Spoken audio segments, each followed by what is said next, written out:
Fala rapaziada, eu sou o Matheus Cipriano, sejam bem-vindos ao meu canal e eu tô extremamente feliz porque esse é o vídeo de retomada aqui do canal, onde vai ter vídeo toda semana porque eu tô animado pra caralho e eu não vou desanimar agora.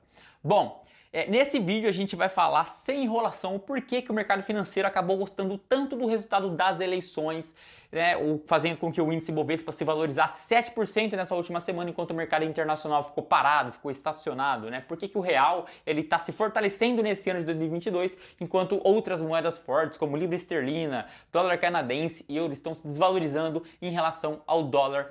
A gente vai entender nesse vídeo o que está acontecendo, mesmo com essa vitória no primeiro turno do Lula frente ao Bolsonaro. A gente sabe que o mercado financeiro, né, os investidores, tanto nacionais quanto internacionais, eles tendem a puxar para um lado mais liberal, mais de direita, né, onde o capitalismo ele vai ali prevalecer frente ao socialismo, né, e aí flexibilização de leis de trabalho, privatização de empresas estatais, criação de novos empregos, criação de mais riqueza, enfim.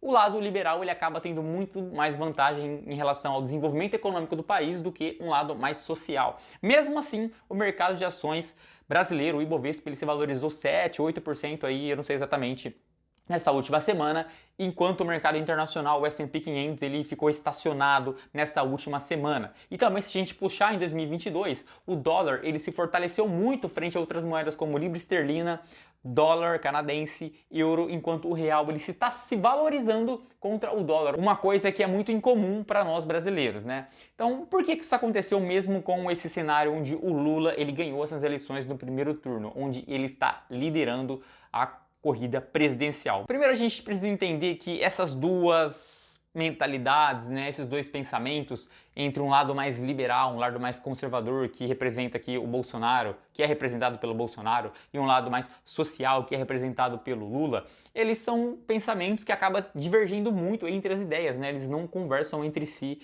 de uma forma muito amigável, digamos assim. E a gente sabe que esses dois candidatos, eles são extremamente socialistas, no caso do Lula, e o Bolsonaro extremamente conservador. Porém, conforme as eleições elas vão se encaminhando, né, vai chegando mais perto da data das eleições, esses dois candidatos, eles tendem a ir caminhando mais para um centro, né, o famoso centrão. Porém, a gente sabe que o mercado financeiro ele acaba preferindo mais um centrão do que esses extremos de esquerda e de direita, né? Porque a gente sabe que os extremos, eles são muito prejudiciais para qualquer assunto que a gente vai tratar no nosso dia a dia. Existe muita intolerância. De um lado, a gente tem um governo De um lado a gente tem um governo muito socialista, onde as medidas sociais elas vão prevalecer, estatização de empresas, aumento das contas públicas e várias outras coisas, o que é extremamente prejudicial para o desenvolvimento de uma nação. Venezuela tá aí pra gente ver. E de um lado extremamente capitalista, selvagem, também é extremamente ruim, porque o lado social, que é importante, né, as pessoas mais pobres, com menos conhecimento, menos estudo, elas precisam de um amparo do governo, né, porque se o governo tá aqui para amparar essas pessoas, quem vai amparar? Então o mercado acaba preferindo esse centrão. Mas a gente também sabe que depois que as eleições acontecem, o discurso que esses presidenciáveis eles tinham, eles mudam muito, né, conforme eles se elegem. O Lula, por mais que ele tenha um discurso que ele vai ser mais pró-mercado, ele pode ser muito mais extremo para o lado socialista, e o Bolsonaro também, ele pode ser muito mais extremo para um lado mais capitalista da coisa. Então a gente sabe que isso vai acontecer, a gente sabe que essa mudança de discurso também vai acontecer depois das eleições. Mas por que que o mercado ele acabou gostando tanto desse resultado, né? Porque o Lula, a gente sabe o que aconteceu, a gente sabe do passado. Eu não tô aqui defendendo o Bolsonaro ou criticando o Lula, mas, pô, o passado não dá pra negar, né? O que o cara fez. Escândalo de corrupção o tempo todo na mídia. Se você se lembra, eu me lembro muito bem, eu tenho uma memória muito viva em relação a essas coisas. Todo santo dia, todo tempo tinha escândalo de corrupção na televisão. Era uma coisa surreal o tempo todo. Operação Carne Fraca, vários escândalos de corrupção relacionados à Lava Jato, a outras estatais, a Petrobras. Então foi um período bem conturbado na história do Brasil. O cara foi preso, né? Depois o cara foi solto.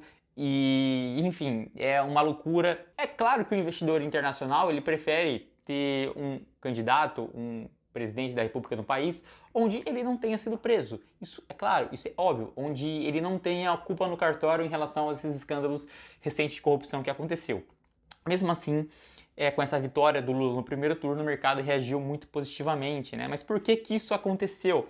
Porque, diferentemente das outras eleições de 2018, onde o Bolsonaro, que é um lado mais liberal, mais conservador, ele ganhou as eleições, a base do Congresso, onde as leis são criadas e aprovadas, ela era de uma base mais social, né? Era daquela mentalidade, daquela linha de pensamento que não conversa muito com a parte liberal ou conservadora. Então, por mais que o presidente da República ele venha com várias medidas para privatizar empresas, para ter um lado mais pró-mercado, para desenvolver mais a economia capitalista do Brasil, o Congresso ele pode tomar medidas para travar a atitude do presidente, né? Então, se o Congresso em 2018 tivesse sido de uma maioria mais liberal, mais conservadora, o Bolsonaro ele conseguiria ter feito muito mais coisas do que ele fez. Ele poderia ter seguido o seu plano de governo muito mais fielmente do que, de fato, ele seguiu, porque ele não ia ter um Congresso travando ele o tempo todo. Da mesma forma, se o Lula se eleger agora e existir uma base de Congresso mais de direita, mais conservadora, ele não vai conseguir fazer muita coisa porque o Congresso vai travar as suas atitudes, né, o seu plano de governo. Enquanto se ele tiver uma base de Congresso mais de esquerda, isso vai acabar favorecendo com que o plano de governo do Lula seja seguido de forma mais fiel. Porém, a gente sabe que hoje a base de Congresso ela se reformulou. Enquanto em 2018 foi uma base mais de esquerda, mais social, hoje, nessas eleições, o resultado foi completamente o contrário. A grande maioria das cadeiras foram preenchidas por um lado mais conservador ou de direita, e isso é muito bom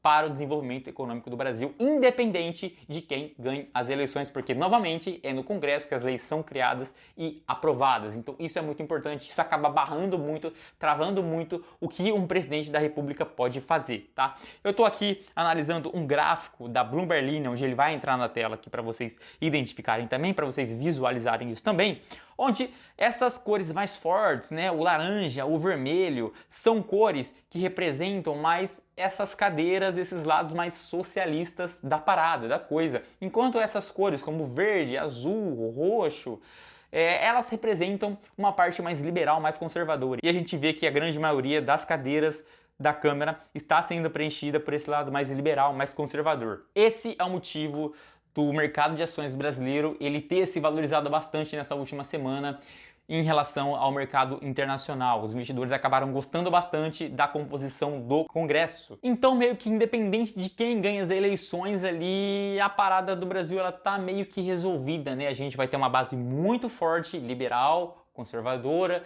pró-mercado, mais capitalista, e por mais que o Lula ele seja eleito com medidas mais sociais, ele vai ter muito problema para conseguir que as suas medidas elas sejam aprovadas no Congresso. É claro que se a gente tiver um alinhamento entre o presidente da República, um lado mais de direita, um lado mais liberal, mais conservador, e com um Congresso, uma Câmara mais alinhada também com essa ideologia, o Brasil ele tende a performar muito bem. Eu não estou defendendo político aqui, não estou defendendo Bolsonaro, tá? Eu não sou bolsominion, mas eu também tenho uma consciência de que eu preciso me expor politicamente, porque por mais que poucas pessoas assistam o meu canal, eu sou um formador de opinião, afinal de contas. E eu, pelo menos, acho que é meio inadmissível a gente ter um presidente da República que estava preso por conta de escândalos de corrupção, né? Nada contra o Lula, não é contra o Lula, não é exatamente contra a pessoa Lula. É pelo fato de que um presidente da República ele tem que ter valores, ele tem que ter moral, ele precisa ter uma ideologia de ser uma pessoa honesta.